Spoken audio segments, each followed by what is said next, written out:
How you doing? Thanks for tuning in. I'm glad you're here. I'm Jimmy. The channel's making it work. But we're not spending a day in the shop today, which is the videos we're mostly known for here. We're heading back on the project truck. It's been a while since we messed with the project truck, and I've been jonesing to get this thing on the road so we can do some cruises with it. I upgraded the cooling fan. I still don't really trust it because it turns on, keeps it from getting hotter, but it won't pull it down enough to turn back off. I'm not really anxious to go into a parade style stop and go traffic until I get a fan in there that will pull the system down and turn back off. It has to be really powerful. So we got a fan update video here for you here from Delta PAG. Got that fan assembly right behind me here. It's a thing of beauty. If you know much about fans, this is a brushless setup. I bought it with the control module, the relay panel, and all that kind of good stuff. Delta PAG makes it, not a sponsored video. I paid for this. It was about $800. They made me the shroud to my dimensions. They put everything on the shroud for me. In this video, we're going to put it in the truck, and we're going to see how this thing works as far as temperature control. This is the 18-inch version as well. It looks impressive to me. If it works as good as it looks, the old 62 is going to be in good shape for cruising. Let's get this hood open and show you what we got right now. This is a Blueprint 383 I put in. If you haven't seen the other videos, there's 98 videos on this truck. When I bought it, it was a total basket case. It had 3 wheels and salvage, and previous couple of owners gave up on it because it was so rusty. It would flood water in the wiper cowl area and just fill the truck with water. But I'm not going to go over all of the whole truck with you right now. There's 98 videos on the channel main page if you want to check them out, where we took it from a total basket case into a very reliable, clean rat rod. The interior is nice, the bed's nice, the engine compartment looks pretty nice, at least to me. But this is the fan we're going to be taking out of there. This is a 2100 CFM SPAL fan. It works off this sensor right here right now. It turns on this relay to activate the fan. And like I said, it just isn't quite up to the task. This one should be. Let's get started. Let's put this thing in. Now there is going to be some wiring involved. This is the temp sender, goes in the radiator. They recommend putting it on the front side of the radiator, somewhere near the hot inlet, which is the upper hose. The bottom pulls the coolant into the motor, the top pushes it out. So we're going to try to get that sender about where they recommend right here. See, hopefully we have enough wire. It does have a connector on it where you can lengthen it if you need to. This is about what they give you to work with. It's a decent length, it seems to me. I do have to drill the mounting holes and then hook up these 4 wires. Pretty self-explanatory. Battery, ground, for the AC, trinary switch, which is right down here. Here it is in here. Hope that shows up. And then we have ignition. So this will only be on key on, engine off, or anytime the ignition's on, you turn the ignition off, it'll turn the fan off. This is a 2-stage controller as well, which is what I really like, and it does soft start. So where this fan might spike 35, 38 amps, probably lower than that, but it might. And so you need a relay and a fuse that can handle that. But with the soft start, the 30 amp fuse and relay will work because it puts a low amperage and brings it up a little at a time. It doesn't just turn it on and let the motor surge. It uses a controller to bring it up slow, keep the amperage down.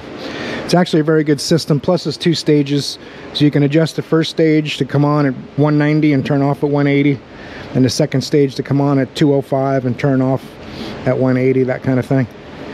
So if it can't keep it cool on the first stage, the second stage should do it. This fan is 4100 CFM, so it's double the one that I got in there now. It's a 460 horsepower engine, 488 foot-pounds of torque, 383 from Blueprint, and it's a pretty stout engine. So I'm gonna have to redo some of this wiring, and we'll show you all that. First thing we got to do, get the upper radiator hose off of there, let a little bit of coolant out because this fan assembly is pretty big. Easiest just to pull it straight up. It's on some studs that I built to hold this one. So we're gonna do that right now.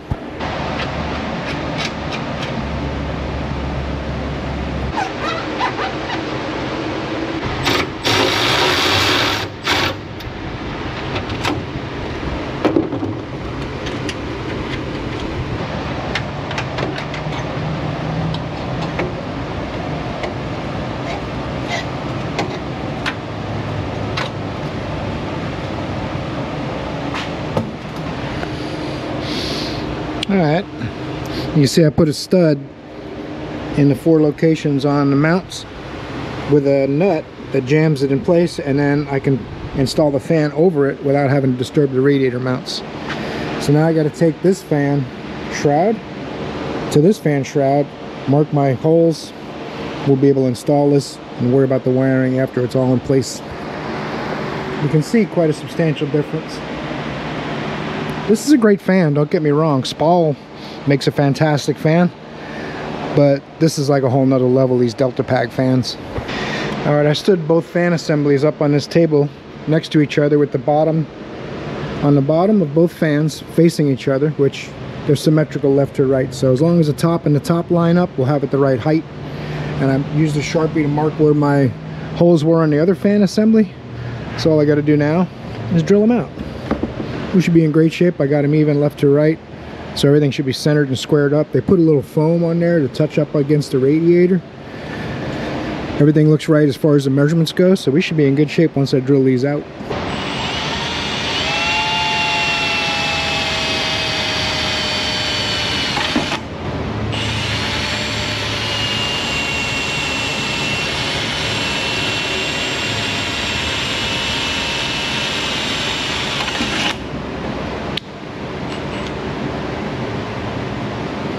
Use my trusty Harbor Freight step drill.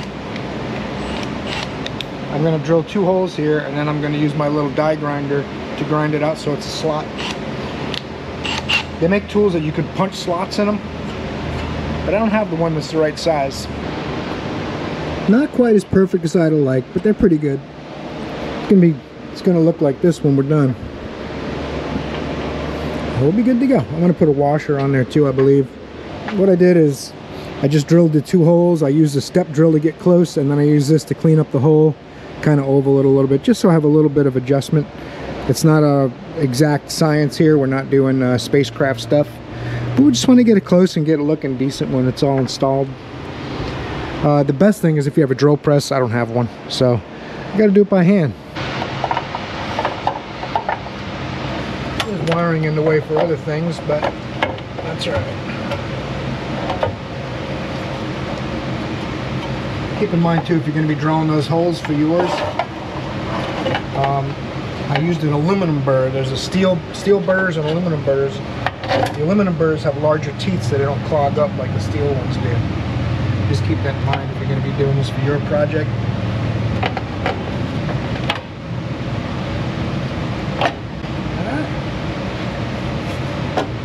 Got it all bolted up. Fits real nice. I gave them the measurements and they made it the size I told them, and it's right in there, perfect. I'm using locking nuts just in case I couldn't quite bottom it out, but it's basically perfect. So now I got to take my old wiring out. I don't want all. I'm not going to just add wires, and I'm going to spend a little time cleaning up some of the wiring, figuring out what I need and don't need. Like this battery feed for the fans before goes to the relay. Well, now that battery feed's going to go to here, so I can clean up quite a bit of this wiring. This relay can go. I have a relay down here. I'm going to put these Deutsch connectors on the small leads so this fan is removable if I want, without having to cut wires every time. So this slips into the special tool. Comes with this kit. It's hard to see down there, but and it ratchets. Makes a factory style crimp. Super handy little way to do it. This is for light duty, up to about 8 or 10 amps. Anything more than that, you need to go to the next size up. Pins. I did this other side. This is going to be the ignition, and this is going to be the ground from the trinary switch. This is trinary, this is ignition. So all I got to do is, I got the latch on that side, so I have to take note of how the latch is connected to make sure I do them the same way. Trinary pops into here. Once you put the other one in, then you put this locking tab in. It'll look like that when you're done. And it's almost like a factory connector. It basically is, just that it's gray.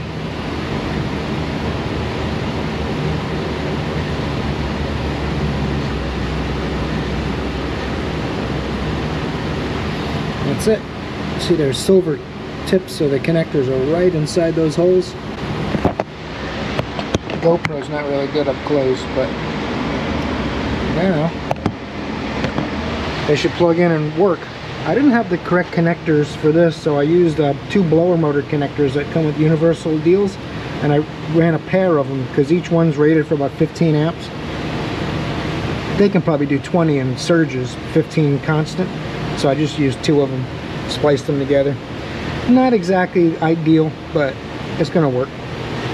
I may change that later on if I decide it bothers me, but a lot of these other little things like getting my cluster to work, way more important than ordering that and waiting a week for it or a few days for it.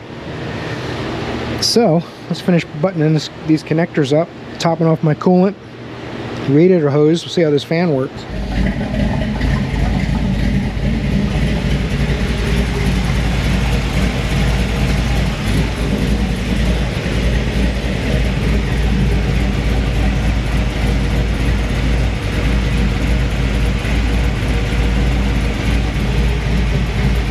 I gotta set this fan up. It's a little hard to see the instructions in the dark.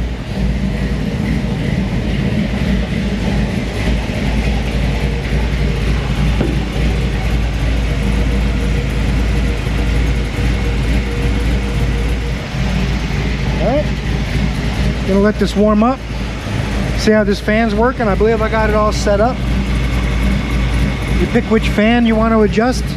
Then you pick mode and it'll blink, and you can change the settings, the temperature, when it turns on, when it turns off.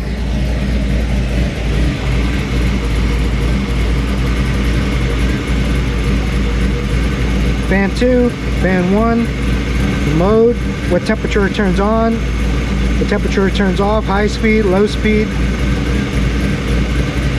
Go to the other fan, set to come on a little higher, 205, that thing will be maxed out.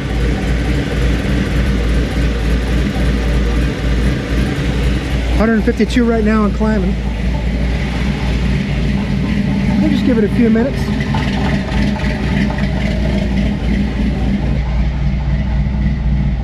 Should be getting close, 185 or so on that temp gauge. This has its own sender. So the temp sender for the clusters here, and the temp sender for the fan is in the radiator. So there'll be a couple of degrees variation from one to the other, but you can see how this thing comes on and how that goes. Let's go to the other side where the heater hoses and AC hoses aren't in the way.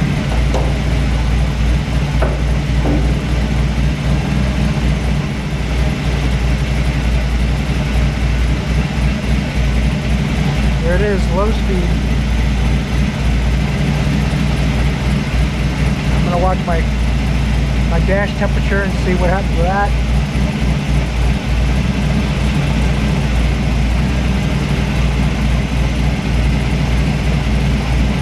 Picking up speed.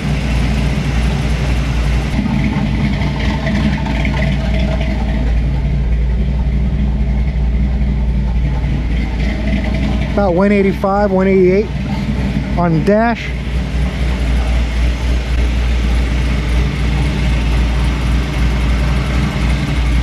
That's good. The fan cycled on and cycled off. It's actually way quieter than the other fan.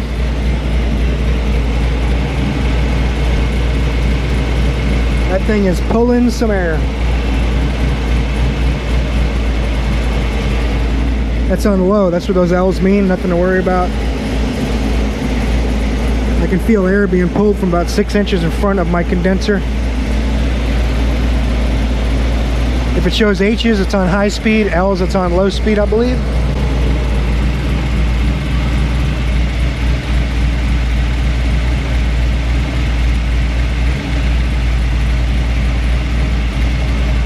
Just cycled off, so it's keeping the temperature where we need it. I wanted to mention too real quick, when I'm setting these fan temps up on the controller, I was using fan 1 and fan 2 as if it was speed 1 and speed 2. This only has one fan, there is no second fan. So I just wanted to clarify that speed 1 and speed 2 are for the first fan, and there's a speed 1 and speed 2 for second fan if you have a dual fan setup. So obviously fan 2, I don't need to set any parameters because there is no second fan. Just wanted to make sure I was clear on that. Turn it on and off like it's supposed to.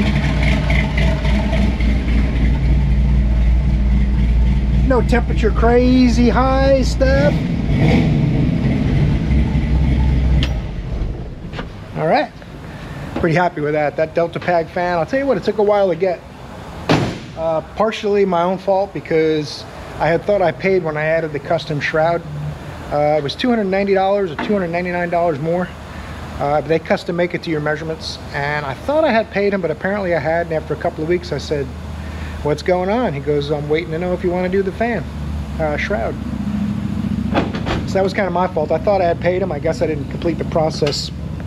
But I'll tell you what, if you're not in a big rush, because they don't do things in a hurry, they're not going to set records with getting you the fan assembly real quick.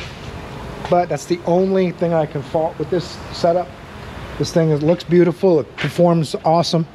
My temperature problems are long gone. It cycles on, cycles off. It never even has to go to high speed to keep the engine cool. I'm going to consider that a win. So I'm going to play with these temperatures a little more and get them just perfect. But like I said, if you want one of these, just make sure you give yourself about 4 to 6 weeks to get it done. It took me like 8 or 10 weeks, but only because of that miscommunication and some other issues. And I upgraded from 16 to 18 inch. I think the 16 would have probably been fine. Watching this thing turn on and off on low and keep the engine cool, I mean, it's a little overkill. But this Blueprint 383 I bought, I'm not wanting to hurt it. So if you're in the same boat as me, highly recommend these guys. Like I said earlier, it's not sponsored, I paid for it. It's just an awesome product. And when something's good, I say it is. When something's bad, I'll either say it is or I won't make a video about it, mention it at all. And Teletronics, for one, if you see that video, it's going to come out the week after this video. That's going to be 100. This one will be 99 on the. Don't forget to torque the like button, subscribe if you're new here and you haven't yet. We have 2,100 videos on the channel now. We mostly do day in the shop, but we got quite a few project truck videos bringing this thing back from the salvage yard. So check those out, and most of all, I hope I see you in one of my other videos, because you're awesome.